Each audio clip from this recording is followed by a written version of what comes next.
दोस्तों नमस्कार, मैं कृष्णकांत त्रिपाठी। डीएलएड की परीक्षा अक्टूबर में आपकी होनी है। उसके लिए गणित के प्रश्नों की एक महत्वपूर्ण श्रृंखला लेकर आया हूँ, जिसमें आप मेरे साथ महत्वपूर्ण प्रश्नों को हल करेंगे। तो आज हम 2016 के महत्वपूर्ण प्रश्नों को देखते हैं। पहला प्रश्न है हमारा, परिमेय संख्या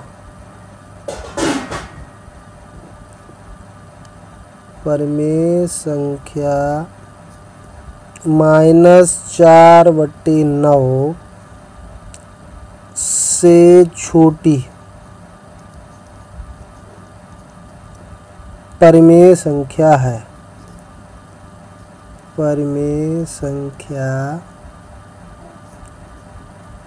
है। आपके ऑप्शन हैं -1/9, दूसरा ऑप्शन है 0.2/9, तीसरा ऑप्शन है 4/9 और चौथा ऑप्शन है -7/9। तो जितनी भी धन की संख्याएं होती हैं वो सब माइनस की संख्याओं से बड़ी होती हैं। तो ये तो बड़ी संख्याएं हो गई दोनों, ये ऑप्शन दोनों हट गए। और -1/9 और -4/9, माइनस अगर किसी संख्या में लग जाता है तो बड़ा नंबर छोटा हो जाता है। जैसे अगर -20 की बात करें और -12 की बात करें तो -12 बड़ा है और -20 छोटा है। -1 की बात करें और 0 की बात करें तो -1 छोटा है और 0 बड़ा है। तो -1/9, -1 और -4, -1 बड़ा होगा तो ये तो बड़ी हो गई। बचा हमारा -7/9, ये हमारा ऑप्शन हो गया। दूसरा सवाल है हमारा 16, 32, 64 का लासा है। ऑप्शन है हमारे 16, दूसरा 32, तीसरा 64 और चौथा 8, ये ऑप्शन है। तो इसके लिए एक आपको ट्रिक बता दूं, गुणनखंड करिए। 2 दूनी 4, दूनी 8, दूनी 16, यानी कि 2 का 4 बार गुणा किया तब 16 आएगा। 32, 16 दूनी 32 होता है, यानी कि 1 2 और बढ़ जाएगा, तो यानी कि 5 बार आ जाएगा 2। और 64, 32 दूनी 64 होता है तो 1 और 2 बढ़ जाएगा, यानी कि 6 बार 2 आ जाएगा। तो ये 2 की घात 6 हो गया। जब लासा ज्ञात करना हो तो उभयनिष्ठ गुणनखंडों की सबसे बड़ी घात और शेष अगर कोई गुणनखंड बचे तो उसको भी लिख लेंगे। तो ये 2 की घात 6 किसका मतलब था? ये गुणनखंड 64 का। तो आंसर हमारा कौन सा हो जाएगा? तीसरा आंसर हो जाएगा।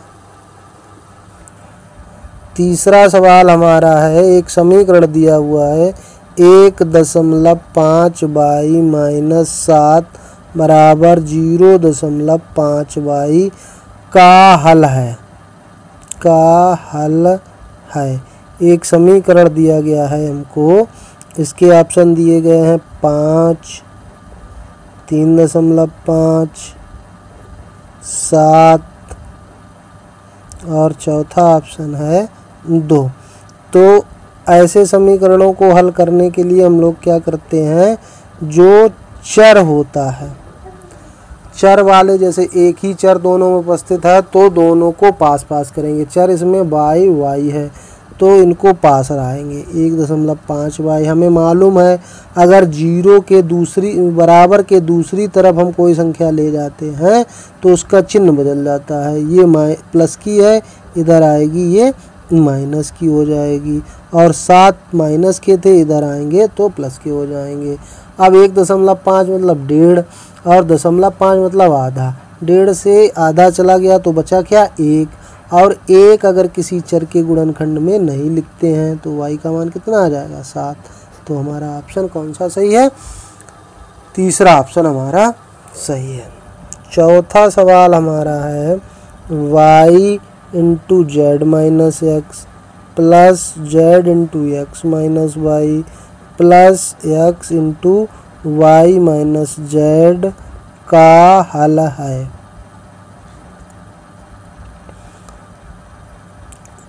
ऑप्शन हमको दिए हैं 1, दूसरा ऑप्शन दिया है 2x, तीसरा ऑप्शन दिया है 3z और चौथा ऑप्शन दिया है 0। तो जो संख्या कोष्टक के बाहर लिखी होती है तो उसका मतलब होता है उसका अंदर गुणा है। तो बाई जेड माइनस एक्स है, इसका मतलब बाई का अंदर गुणा करना है। Z X into X minus Y plus X into Y minus Z, ये केवल इस कोष्टक के बाहर लिखी है तो इसका इसी में गुणा होगा। गुणा कर दीजिए Y Z minus X Y plus Z का इसमें गुणा कर दिए दोनों में, Z X minus Z Y plus X Y minus X Z. अब इनको देख लेते हैं। वाई जेड और वाई जेड कहाँ लिखा हुआ, बाई जेड। जेड वाई या वाई जेड एक ही बात है, ये प्लस का ये माइनस कैंसिल हो गया। एक्स वाई माइनस का एक्स वाई प्लस का, जेड एक्स प्लस का जेड एक्स माइनस का, बचा क्या हमारे पास, कुछ नहीं बचा। तो आंसर क्या हो गया, 0। तो इसका कौन सा ऑप्शन सही है, चौथा ऑप्शन सही है। पांचवा सवाल है हमारा, एक त्रिभुज का क्षेत्रफल, एक त्रिभुज का क्षेत्रफल दिया हुआ है। एक त्रिभुज का क्षेत्रफल 45 वर्ग सेंटीमीटर है तथा आधार 15 सेंटीमीटर है। तो त्रिभुज की संगत ऊंचाई ज्ञात करो। त्रिभुज की संगत ऊंचाई क्या होगी, ये हमारा इसके ऑप्शन है 3 सेंटीमीटर, 6 सेंटीमीटर और 2 सेंटीमीटर और चौथा ऑप्शन है हमारा 9 सेंटीमीटर। अब ये कॉन्सेप्चुअल क्वेश्चन है क्योंकि हमें मालूम है त्रिभुज का क्षेत्रफल का फार्मूला हमें मालूम होना चाहिए। त्रिभुज का क्षेत्रफल, ये फार्मूला अगर आपको पता नहीं है तो याद कर लीजिए, 1/2 आधार गुणे संगत ऊंचाई, ये फार्मूला होता है। हमें क्षेत्रफल दिया गया है 45 वर्ग सेंटीमीटर, 1/2 आधार 15 है और ऊंचाई हमने मान ली h है। जब हम h का मान ज्ञात करेंगे तो बराबर के उधर पक्षांतर करने में संख्याएं उल्टी हो जाती हैं, मतलब प्लस की संख्या माइनस में, माइनस की प्लस में, भाग की गुणा में और गुणा की भाग में। तो ये भाग में है तो ये गुणा में हो जाएगी, 45 गुणे 2, ये गुणा में है तो ये भाग में चली जाएगी। 15 तिया 45 होता है और 3 का गुणा 2 में करेंगे तो 3 दूनी 6 सेंटीमीटर। तो ये हमारा दूसरा ऑप्शन इसमें सही हो। 83 के अंकों को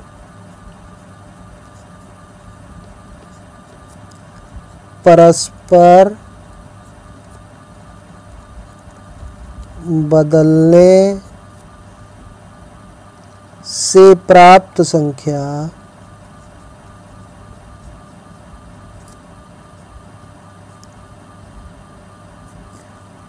को मूल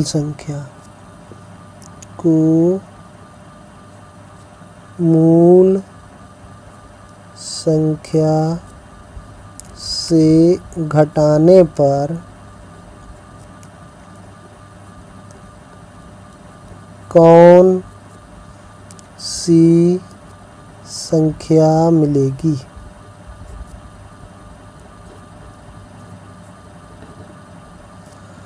अब 83 है, इसके अंकों को बदल दें, यानी कि 3 नीचे था तो 3 ऊपर कर दें, 8 ऊपर था नीचे कर दें। मूल संख्या हमारी 83 है, 83 से 38 को घटा दीजिए, 13 से 8 गया 5, यहाँ 7 रह गया, 7 से 3 गया 4, यही हमारा आंसर हो गया।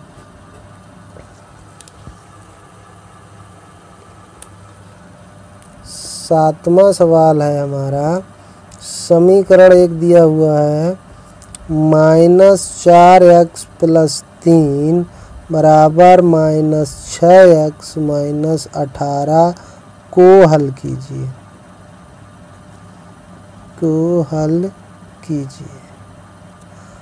अभी हमने पहले एक बार और बता चुके समीकरण में आपको बताया था कि चर वाले पद जो एक जैसे हैं, जैसे 4x इसमें लिखा है और -6x इसमें लिखा हुआ है, तो इनको पास पास करेंगे। अब ये संख्या बराबर के इधर माइनस में है तो इधर आएगी तो प्लस की हो जाएगी। अब 18 तो अपनी जगह ही पे रहे, अब ये +3 है, इसे हमें उधर करना है तो ये माइनस के हो जाएंगे। अब 6 से -4 घट गया यानी कि 2x बच गया, और ये 18 3 हो गया -21, x का मान ज्ञात करेंगे तो -21/2, यही हमारा आंसर हो जाएगा।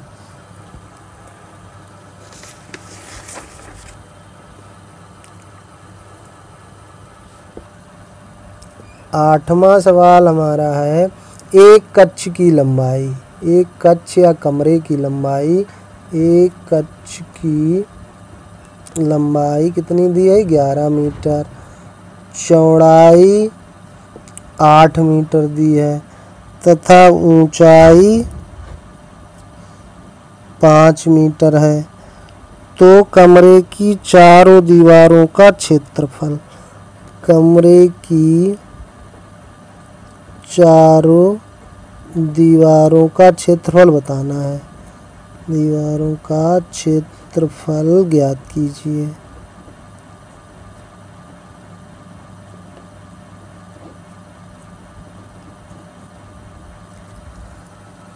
कमरे की चारों दीवारों का क्षेत्रफल आपको सूत्र पता होना चाहिए, नहीं पता है तो एक बार मैं आपको समझा देता हूँ।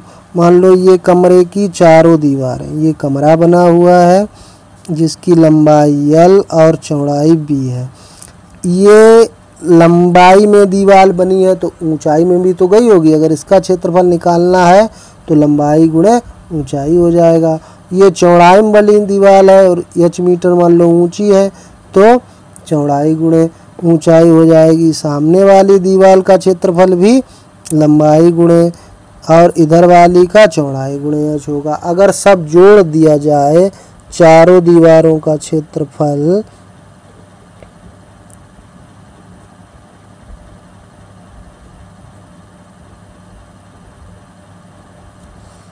तो क्या आया, 2 बार लंबाई गुणे चौड़ाई, लंबाई गुणे ऊंचाई है और 2 बार चौड़ाई गुणे ऊंचाई है। अगर हम h इससे बाहर निकाल लें तो लंबाई प्लस चौड़ाई और गुणे ऊंचाई हो जाएगा। अब इसमें हमको सब दिया हुआ सवाल में, लंबाई कितनी दी है 11, चौड़ाई कितनी दी है 8 और ऊंचाई 5 मीटर। 11 और 8 को जोड़ेंगे तो 19 हो जाएगा और 5, अब इनका एक लाइन में गुणा कैसे करेंगे, देखो 5 का 2 में गुणा कर दीजिए, 19 वैसे ही रखिए, 5 दूना 10 और 10 किसी की संख्या में अगर 10 का गुणा किया जाता है तो 1 0 बढ़ जाता है। क्षेत्रफल हमेशा कैसे मीटर स्क्वायर या सेंटीमीटर स्क्वायर जो भी मात्रक दिया होगा उसके वर्ग में लिखा जाता है। तो ये हो गया हमारा 8वां सवाल। आई होप आपको समझ में आ रहा होगा, तो चैनल को तुरंत सब्सक्राइब करिए और ऐसे ही महत्वपूर्ण प्रश्नों की श्रृंखला मैं आपके लिए लाता रहूँगा। कमेंट ज़रूर करिएगा, चतुर्थ सेमेस्टर वाले भी कमेंट करिएगा तो उनके लिए भी इम्पॉर्टेंट क्वेश्चनों की श्रृंखला मैं लाऊंगा। नवा क्वेश्चन है मेरा, x² प्लस 1/x² का मान ज्ञात करना है यदि x प्लस 1/x बराबर 2 है। तो इसका मान दिया है, इसी से हम लोग लगा लेते हैं, दोनों पक्षों का वर्ग कर देते हैं, दोनों पक्षों का वर्ग करने पर एक फार्मूला हमने पढ़ा है छोटी कक्षाओं में, फिर देख लेते हैं। एक सूत्र होता है a प्लस बी का whole square, a square plus 2ab plus b square. तो अगर x प्लस 1/x का वर्ग करेंगे तो ये होल स्क्वायर हो जाएगा, इधर 2 है तो 2 का वर्ग हो जाएगा। अब इसमें यही फार्मूला लगा देते हैं, तो a की जगह पे x है तो फिर 2, a की जगह पे x, b की जगह पे 1/x, फिर b स्क्वायर, 1 का वर्ग 1 ही होता है, x का x स्क्वायर, 2 का वर्ग 4, ये x कैंसिल हो गया, x स्क्वायर और 1/x स्क्वायर का हमसे मान पूछा गया है, और ये 4 बचा, ये 2, इस 2 को उधर ले जाएंगे तो हमने बताया कि चिन्ह बदल जाता है, 4 से 2 घट जाएगा, तो आंसर कितना आ गया, तो यही हमारा आंसर हो गया।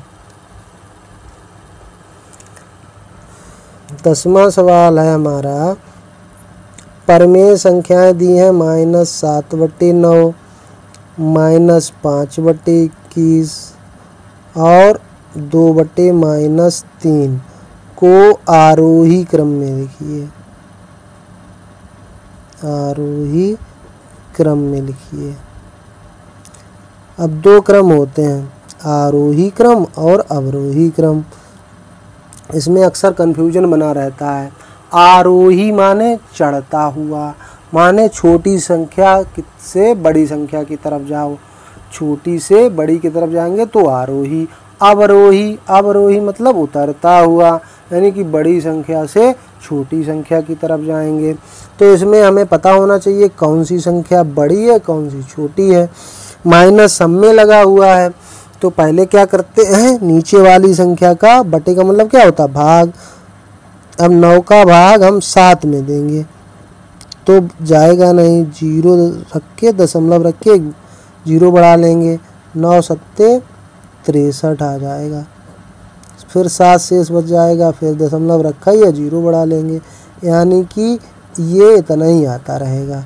और इसमें क्या है, 21 से भाग करना है 5 में, दशमलव रख के 0 बढ़ाएंगे तो 21 दूनी 42 हो जाएगा, 8 शेष रहेगा, दशमलव 0 और बढ़ाएंगे तो 21 तिया 63, 21 चक्कू 84 ज़्यादा हो जाएगा 63, तो ये 17 शेष रहेगा, दशमलव रखा ही है 0 बढ़ा लेते हैं तो कितनी बार चला जाएगा, 8 बार, 8 एकम 8, 8 दूनी 16, 68, इतना ही रखते हैं। तीसरी संख्या 2/-3, यानी कि 3 का भाग हमें 2 में देना है, दशमलव रख के 0 बढ़ाया, 3 18, फिर 2 बच गया, फिर दशमलव रख के 0 बढ़ाया, 3 18। तो ये जो हमारी संख्याएं दी हुई हैं इनका मान क्रमशः कितना आ गया, -0.77, -0.23, 2 अंकों तक अगर रखेंगे 2.066 माइनस का। ये हमने बताया कि माइनस में जो संख्या होगी जितना ज़्यादा मान उतनी वो छोटी मानी जाती है। तो सबसे बड़ी इसमें संख्या कौन हो गई, ये वाली, फिर उससे बड़ी ये वाली, और सबसे छोटी ये वाली। तो नंबर 1 पे हमारी बड़ी में सबसे छोटी कौन सी है, सबसे छोटी 1 नंबर, फिर 2 नंबर, फिर ये 3 नंबर हो गई। तो आरोही क्रम क्या हो गया, आरोही क्रम, आरोही क्रम हमारा -0.23 किसका था, -5/21 का। और फिर नहीं, पहले तो ये सबसे छोटी थी -0.77, ये -7/9, और फिर 0.66, ये 2/-3, और उसके बाद -5/21, ये हमारा आरोही क्रम हो जाएगा। अगर वीडियो आपको पसंद आया हो तो तुरंत चैनल को सब्सक्राइब करिए और कमेंट करिए, तो मैं इससे आगे प्रश्नों को लेकर आऊँगा। धन्यवाद।